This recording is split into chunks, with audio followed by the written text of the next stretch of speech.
বাংলাদেশ আমার শেষ বাংলাদেশ, জীবন বাংলাদেশ আমার মরণ বাংলাদেশ।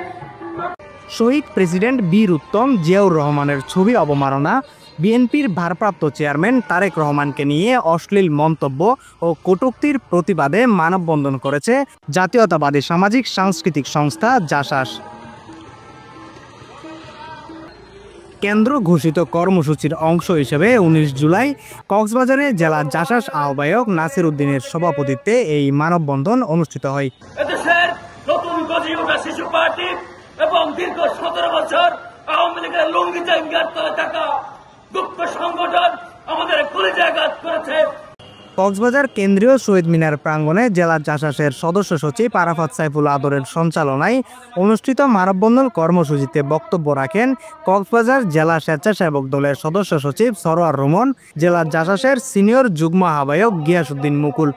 এছাড়াও অন্যান্যদের মাঝে বক্তব্য রাখেন জেলা জাসাসের যুগ্ম আহ্বায়ক তহিদুল হাসান, শাহেনওয়াজ, খায়রুল হাসান মনি, রামু উপজেলা জাসাসের আহ্বায়ক আবুল কাশেম, পেকুয়া উপজেলা জাসাসের আহ্বায়ক আজিজুল হক আজাদ, ঈদগাঁও উপজেলা জাসাসের আহ্বায়ক মোরশেদুর রহমান বিপ্লব, পেকুয়া উপজেলা জাসাসের সদস্য সচিব নুরুল হুদা আজাদ, উকিয়া উপজেলা সদস্য সিরাজুল কবির বুলবুল।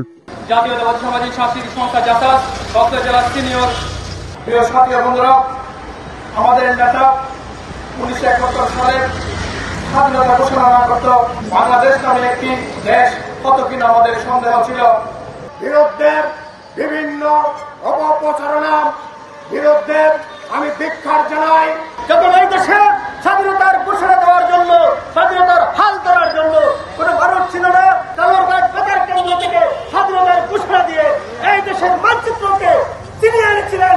যিনি যার পথের প্রতিষ্ঠাতা ছিলেন, যিনি স্বনির্ভর বাংলাদেশের স্বর্ণদ্রষ্টা ছিলেন, যাকে কটূক্তি করতে বিদেশিবাদ আওয়ামী লীগ পর্যন্ত দুঃসাহস দেখায়নি।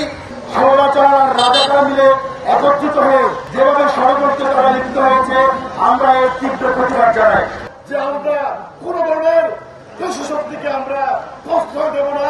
যারা গুপ্তচর হিসেবে সারা বাংলাদেশে 17 বছর কাজ করেছিল, এখনো তারা সেই জাতীয় নেতাদের বিরুদ্ধে যেভাবে ছবিতে আপনার অবমাননা করতেছেন, এটা দেখে একটা দল ঈর্ষান্বিত হয়ে ক্ষমতার লোভে তারা কি করবে কি করবে না তা দিশা পাচ্ছিল না।